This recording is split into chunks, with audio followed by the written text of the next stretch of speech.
The sky over the colony of Vanguard had always been a source of solace, its endless expanse of stars offering a sense of permanence and connection to the rest of humanity's scattered settlements. But all of that changed in an instant. It began with the fractures. Strange, glowing cracks that appeared out of nowhere, splitting the heavens like glass under pressure. At first, they were dismissed as atmospheric phenomena or an optical illusion caused by a new alignment of the planet's moons. But as the days passed, the fractures grew wider and more numerous, spreading across the sky in an eerie, geometric pattern. The colony's scientific community scrambled to explain the anomaly, deploying every available sensor and satellite to study the phenomenon. They called it the shattering. Dr. Anika Darrow, head of the colony's astrophysics division, had never seen anything like it. The fractures seemed to defy conventional physics, emitting faint energy signatures that pulsed in rhythmic patterns. They weren't random. They formed a vast, intricate web that seemed to connect distant points in the cosmos. It was as if the very fabric of space-time was being rewritten before their eyes. And then the first ship appeared. It wasn't one of humanity's vessels. The craft emerged from one of the largest fractures, a sleek, black shape that seemed to absorb the light around it. Its surface was smooth, almost featureless, save for faint, shifting patterns that reminded Anika of ancient glyphs. The ship didn't respond to hails, nor did it display any recognizable propulsion system. It simply drifted through the sky, silent and foreboding. The colonists were terrified. Rumors spread quickly, fueled by grainy images and speculative broadcasts. Some believed it was an advanced alien species. Others thought it might be a long-lost human faction returning with sinister intent. The colonial government declared a state of emergency, imposing curfews and restricting communication with off-world settlements until more information could be gathered. Anika and her team worked around the clock, analyzing the ship's energy readings and the growing fractures in the sky. Weeks passed, and more ships appeared. Each one emerged from a fracture, their designs varying but all sharing the same otherworldly aesthetic. They moved with purpose, as though patrolling the skies, yet they made no overt hostile actions. Instead, they seemed to be searching for something. The shattering intensified, the fractures glowing brighter and humming with an almost musical resonance. And then came the transmissions. At first, the signals were garbled, a cacophony of sound and light that defied interpretation.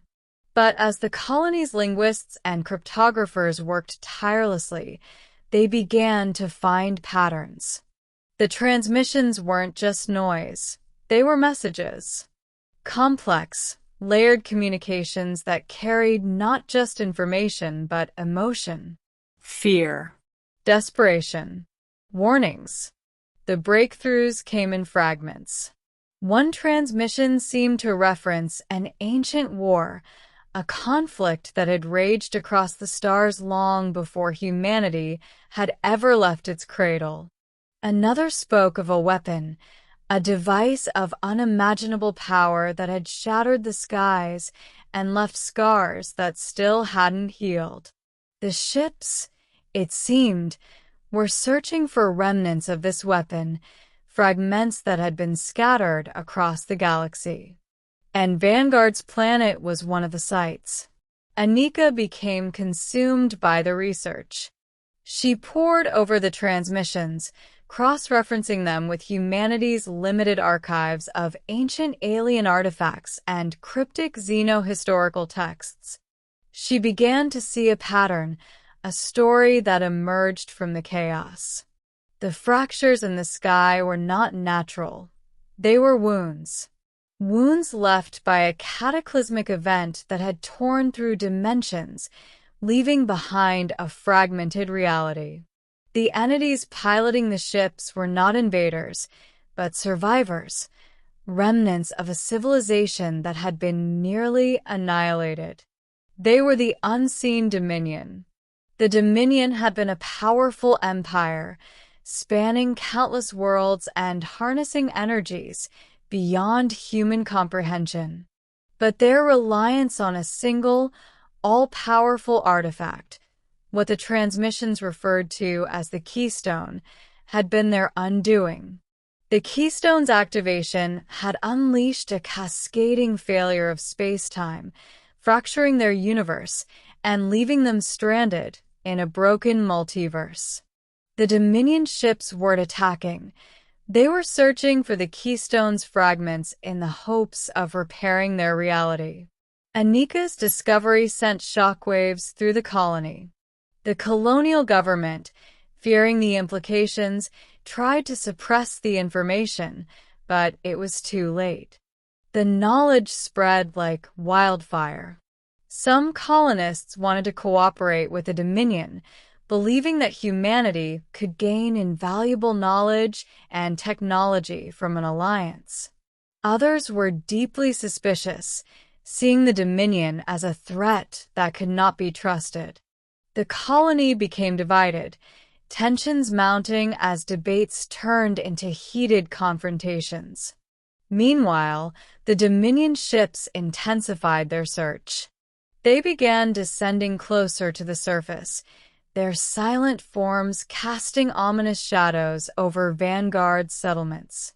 They seemed to sense that the Keystone fragments were near, and their presence disrupted local systems, causing power outages and strange atmospheric effects.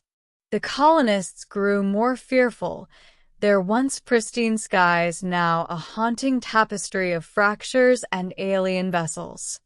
Anika and her team made a bold decision. They would attempt direct contact with the Dominion. Using a combination of the decoded transmissions and modified communication equipment, they crafted a message designed to resonate on the same frequencies as the shattering. The response came quickly. A single Dominion ship broke formation and hovered directly above the colony's main research facility. A beam of light descended from its hull, and within it stood a figure. It wasn't a conventional alien, at least not by human standards. The being was tall and slender, its form partially translucent and constantly shifting, as though it existed in multiple dimensions simultaneously. Its presence was overwhelming, radiating a sense of age and power that was impossible to ignore. When it spoke, its voice was not a sound, but a presence that filled the minds of all who heard it. "We seek what was broken," the Dominion envoy said. "The Keystone's fracture has bound your realm to ours. We mean no harm, but the fragments must be found and restored. Without them, all will fall to entropy." Anika stepped forward, her heart pounding. "We've seen the transmissions. We understand some of what happened. But our people are afraid. They think you mean to conquer us." The envoy's form shifted, its outline glowing brighter. "Conquest is meaningless in a fractured existence. We are not whole. Our survival depends on unity, not dominance. But the fragments are here, and they must be reclaimed." Anika felt the weight of the colony's future pressing down on her. "If we help you, what happens to us? To our worlds?" "You will see," the envoy said, its voice resonating with a blend of hope and sorrow. "When the fractures are mended, your skies will be restored. And you will have a choice, to join us in the greater expanse, or remain in your singularity." The envoy vanished, leaving Anika and her team to grapple with their decision. They knew the fragments were on the planet, traces of the Keystone's energy buried deep within the crust. Retrieving them would be dangerous, but ignoring the Dominion's plea could mean the fractures would continue to spread, destabilizing the entire region of space. The colony's leadership reluctantly agreed to a joint effort.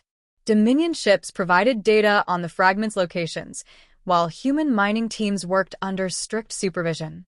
The operation was fraught with challenges: mechanical failures, strange energy surges, and increasing pressure from colonists who still distrusted the Dominion's motives. Anika spent countless hours mediating between factions, trying to maintain a fragile alliance. Over time, fragments of the Keystone were unearthed. They were unlike anything seen before, glowing shards that seemed to hum with a power beyond human understanding. As the fragments were recovered, the fractures in the sky began to shrink, their edges glowing faintly before fading away. The Dominion's ships became less active, their movements more deliberate and focused. When the final fragment was found, the envoy returned. It spoke with a solemn tone. "The Keystone will be whole again. Your skies will heal. And we will leave you in peace." Anika felt a pang of both relief and sorrow. "What will happen to you? To your peoples?" "We will return to the Dominion that was," the envoy said. "A fleeting moment of what we once were, before we are no more." With that, the Dominion gathered the fragments and departed. The fractures in the sky sealed completely, leaving only the pristine starscape that the colonists had once taken for granted. Life slowly returned to normal, but the memory of the shattering and the Dominion's presence lingered. Humanity had glimpsed the consequences of power unchecked, the fragility of existence, and the resilience of those who sought to mend what was broken. As Anika looked up at the restored heavens, she knew that the stars would never look the same. Beyond their light lay a vast, unseen dominion, a reminder of the infinite mysteries that still waited in the void. And though the shattering had ended, the lessons it left behind would shape humanity's journey among the stars for generations to come.